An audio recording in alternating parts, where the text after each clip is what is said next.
Do you know that slaves wove maps into their hair to aid their escape? Hello everyone, my name is Gabriella and you're welcome to the Sankofa Pan-Africa series. This topic is a really exciting one.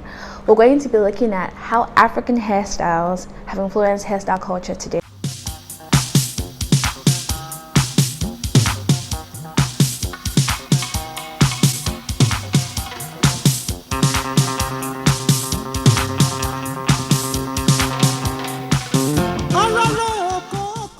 Now, what are African hairstyles? Well, that's a pretty self-explanatory term. African hairstyles are the unique and beautiful ways that Africans style their hair, obviously.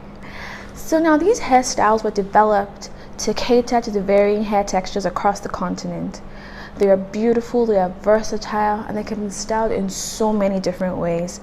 From braids to cornrows to hair adorned with ornaments like beads, they are such an excellent depiction of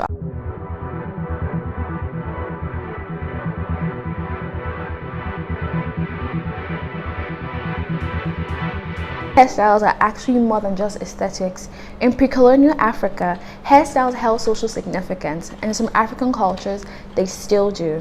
They depict age, social status, economic status, and even geographical location. A perfect example is the Wolof culture in Senegal, where young girls would partially shave their heads as an outward sign that they were not courting. Another example is the Karama people of Oyo State in Nigeria. They are known for their unique coiffure, which is a shaved head with a single tuft of hair left at the top. Another hair tradition that is practiced in a lot of African cultures is where widowed women would pay little or no attention to their appearance, including their hair, to not appear attractive to other men and as a sign that they were in mourning. Now, I'm about to drop some more history. During the period of slavery in Southern America, hairstyles were a powerful mechanism for survival and even freedom. Slaves were prevented from communicating with one another. They weren't allowed to learn how to read and write, but they found a very crafty, unique way to communicate with their hair. San Basilio de Palenque is a village in northern Colombia that was founded by Benko Bilho. Now, Benko Bilho was an escaped slave who had been a king in Africa. Now, his family ruled over what is now known as Guinea-Bissau. Benko was sold several times before escaping and starting San Basilio de Palenque, which became a harbor for escaped slaves. Now, Benko was a pretty interesting man. He had an army and even developed an intelligence network that particularly utilized women. Now, female slaves weren't checked upon as frequently or as often as their male counterparts, and they were allowed to wander more freely. So while they were wandering, they were actually mapping out escape routes. These escape routes were now woven into their hair, and parts were formed with the cornrows, and these helped a lot of slaves escape and find freedom. San Basilio de Palenque now has about 3,500 inhabitants and is still the only city that was founded by slaves that is still standing in Colombia. Tourists who visit the village could have these authentic hairstyles recreated by women who are still in the town.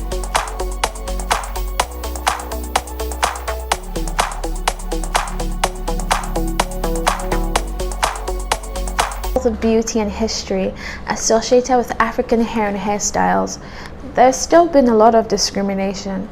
From choosing to wear hair natural to embracing authentic African hairstyles, Africans in diaspora have faced a lot of prejudice for these choices. Sometimes this discrimination even comes from African communities. Hairstyles like dreadlocks have been frowned upon in a couple of African communities. African American women in the places of work, from media to fitness, have sometimes been suspended or even fired for choosing to embrace authentic African hairstyles. This discrimination has gone on for so long, and just very recently the law stepped in. In July 2019, California became the first state to see the unanimous passage of a bill that places a ban on all forms of hairstyle-based discrimination, and this bill is called the Crown. Now, CROWN stands for Create a Respectful and Open Workplace for Natural Hair. Policies that discriminate against hairstyles are a harmful form of racial discrimination that are on the books in a lot of workplaces and schools.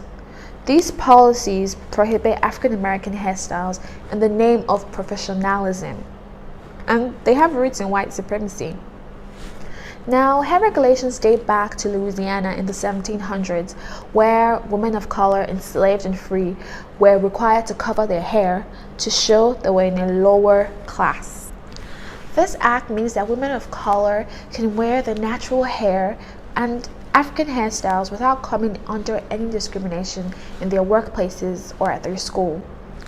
New York became the second state to pass its own Crown Act later the same month, and New Jersey passed a Crown Act in December 2019.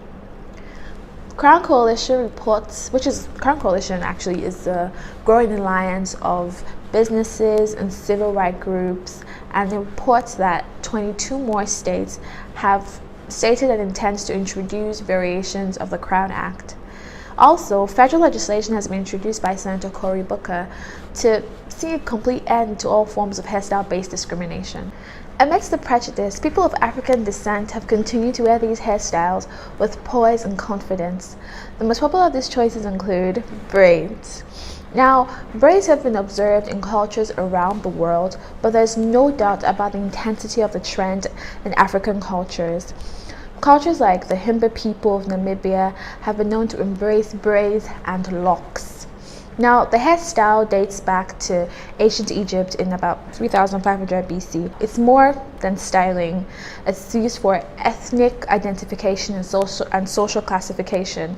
Celebrities who have embraced this hairstyle include Beyonce, Lupita Nyong'o, Gabrielle Union, but to mention a few. Another example is cornrows. History can show that cornrows originated in Africa, but many lack the reason as to why. They were used to show the ethnic group you belong to. Cornrows can be worn by both genders and date back to about 3000 BC for women and the 19th century for men, particularly in Ethiopia. Cornrows is a style of braiding hair where the hair is braided very close to the scalp using an underhand upward motion to create a continuous raised row. Depending on the region of the world, both men and women can wear cornrows, and they're usually adorned with ornaments like hair cuffs, cowrie shells, and beads. Celebrities who have worn cornrows include Beyonce again, Kim Kardashian, and even Justin Bieber. Now we're going to look at this beautiful hair accessory, head wraps. Now, head wraps are another style trait that were popular amongst different cultures around the world. However, this style was customary among African women, particularly Nubian and Nigerian queens, ranging from ancient times, the 1700s, and stretching into today's popular culture. Head wraps were used to, are symbolic of royalty and also discern age, religion, and marital status. Popular people who have rocked these beautiful accessories include Yvonne Orji, Jennifer Lopez, Alicia Keys, and Eva Marcille. I hope you found this informative and interesting. Please give us a thumbs up, share with your contacts, and subscribe to our channel. Also, watch out for our next video. We're going to be discussing African influence on modern art. You do not want to miss it. Thank you for watching.